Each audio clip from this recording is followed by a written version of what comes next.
Shalom, I'm Victoria Sarvadi, and I'm here to talk to you today about Purim. This is a wonderful festival that's coming up on March 11th this year. And it's a time whenever we remember the wonderful story of Esther and what happened so many years ago with King Xerxes and the Persian Empire, and how she saved the Jewish people from total annihilation. You know, at Purim, there's something called the whole Megillah. You might have heard many people say this as an idiom, but it means the entire book of Esther. The Megillah is the book of Esther. And so it's a long book, and I think whenever people sit down and realize that they have to listen to the whole Megillah, sometimes it might be a little overwhelming, but it's something that's actually a lot of fun, and you'll see this happening in synagogues all over the world, as well as Messianic congregations and even Christian congregations who are coming together for this special event, the special time to remember the Festival of Lots, or the Festival of Esther. Lots are like the lottery. It's something that was thrown out there to see what day could be the day of annihilation, and it happened to be on the 13th of Adar on the Hebrew calendar. And like I said, this year, that day falls on March 11th. So what exactly happened with Esther, and how did this all come about? Well, it starts out with King Xerxes, who was the Persian king, and he had a queen named Vashti, and he asked her to come in and to dance before the dignitaries and the special people that were there that evening, and she refused to do it. Of course, there was a lot of drunkenness going on and a lot of partying happening. So I can imagine why Vashti didn't want to do it. But this angered the king, and he decided to put her away. And he got a new queen. And he looked all over the empire to find the right person, and he chose Esther. Now, he had a viceroy, who is his representative, who was called Haman. And he also had an advisor named Mordecai. Mordecai had a relative. Some people say she was his niece, some people say it was his cousin, but she was a relative of Mordecai, and he had raised her since she was a young girl after her parents passed away. And so here Mordecai was facing the fact that his niece is going to be queen of the Persian Empire. And at the same time, he was able to uncover a plot of assassination of King Xerxes. And so this was brought out, and Xerxes recorded this event that Mordecai was able to stop and thwart, and it was recorded in his books. So there was a little competition between Haman and Mordecai. Some bad blood going on there. And Haman wanted to really get rid of Mordecai, but instead he decided it'd be best to get rid of all of the Jewish people. He didn't know that Esther was also Jewish. And so he created this lottery, and he found that the day, Adar 13, would be the day, according to his agreement with the king, that he could put away the Jewish people. Of course, he'd lied to the king and told him some outlandish report about the Jewish people. And the king was tricked and agreed to this plot, unknowingly what he was really up to. His anger was really toward Mordecai, because Mordecai wouldn't bow down to him as viceroy. And he had a problem. Haman had an attitude. Haman had a disposition of thinking of himself a little bit higher than he ought to. You know, people like that who take advantage of their position, and they're really just evil leaders. And that's exactly what Haman was. And he thought of a plot of eliminating the entire race of the Jewish people there in Persia. You know, it's not a new thing. We see this happening over and over again with Antiochus Epiphanes trying to annihilate the Jewish people. We see it in the Holocaust. We see it in the pogroms. We see it in the Spanish Inquisition. It's happening over and over and over again. Why? Why do you think there is such an intent and a purposeful drive of the enemy to in fact, we're seeing it now, aren't we? We're seeing it now even in the Middle East, where we're hearing the extremists say we want to push the Jews into the sea and take their land.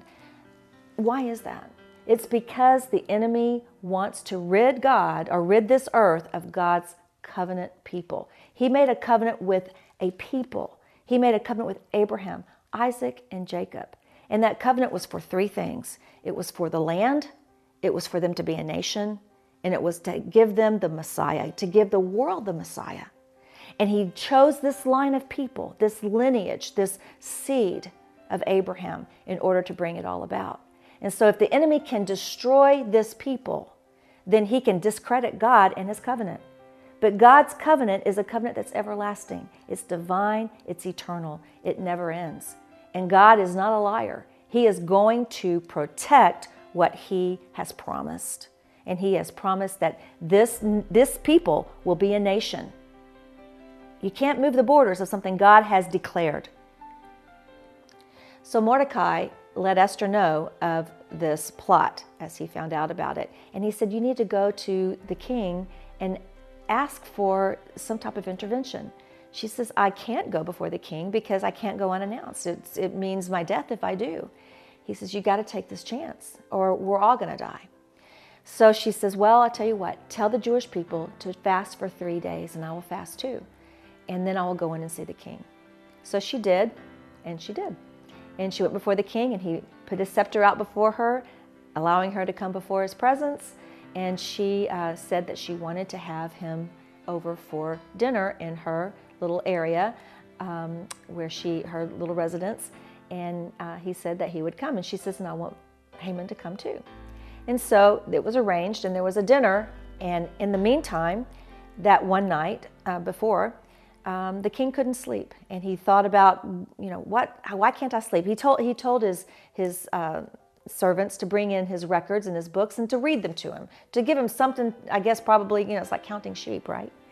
And so he's listening to the records and all of a sudden he's reminded of the good thing that Mordecai did in thwarting an assassination. And so he goes, you know what, I need to reward him. So the next day he takes his friend Haman, his viceroy, to the side and says, if I were to honor a man and I really wanted to make him feel like he was, respected for a great thing that he's done, what should I do? Well, Haman thought he was talking about him. And so he says, well, you should put him on a horse and put the regal robes on him and let him go around the country and let the people see that, what you think of him. And he goes, okay, very good. I want you to do that with Mordecai. And you can imagine how Haman felt because in the meantime, he's getting ready for the gallows. He's ready to hang Mordecai. And so then there was the banquet and Esther was able to talk with the king and just have some favor with him. She had another banquet the next night. And she, at that banquet, she exposed the plot of Haman. And of course, it angered the king that he was doing this. But he had already agreed to the lottery, and the 13th of Adar was the day that the Jewish people would be attacked. So what he did, he amended his edict, and he says that the Jewish people could fight back, which they did. And what happened to Haman was that he was hung on his own gallows. So it's a very interesting story how we see the plot and the ideas of the unrighteous being flipped around, turned on them, and they actually hang in their own gallows. And that happens a lot, I think. We should always keep our thoughts and our mind pure.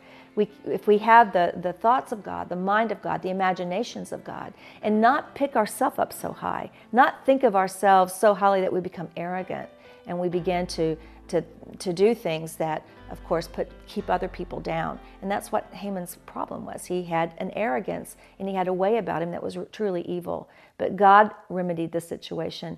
God vindicated Mordecai and he vindicated the Jewish people. And so now we have the festival of Purim. Esther decided that this will be a day that will always be remembered and that the people will always remember the day of the Feast of Lots. They would celebrate with music, they would celebrate with costumes, they would celebrate with all kinds of wonderful foods and just have a party, food and drink, and everyone just be thankful to the Lord that he intervened. And so today we still have Purim. Today we still celebrate it. And this is something I think that the Christians should think about. If there wasn't a Purim, if there wasn't God intervening on behalf of the Jewish people, would there be a Messiah? I tend to think that he would do whatever it takes to secure his promises and his word and his covenant. And that's how he did it. And that's what's so fantastic, to see the hand of God move and to see the great things that happen whenever we trust in the Lord and beseech him and come before him with petitions. He's sure to hear us even before we ever ask it. So I just encourage you today to be prayerful, to be thankful, and to remember that God is in control. We may have our plans, but God has His plans, and He actually directs our steps. So God bless you, and have a happy Purim.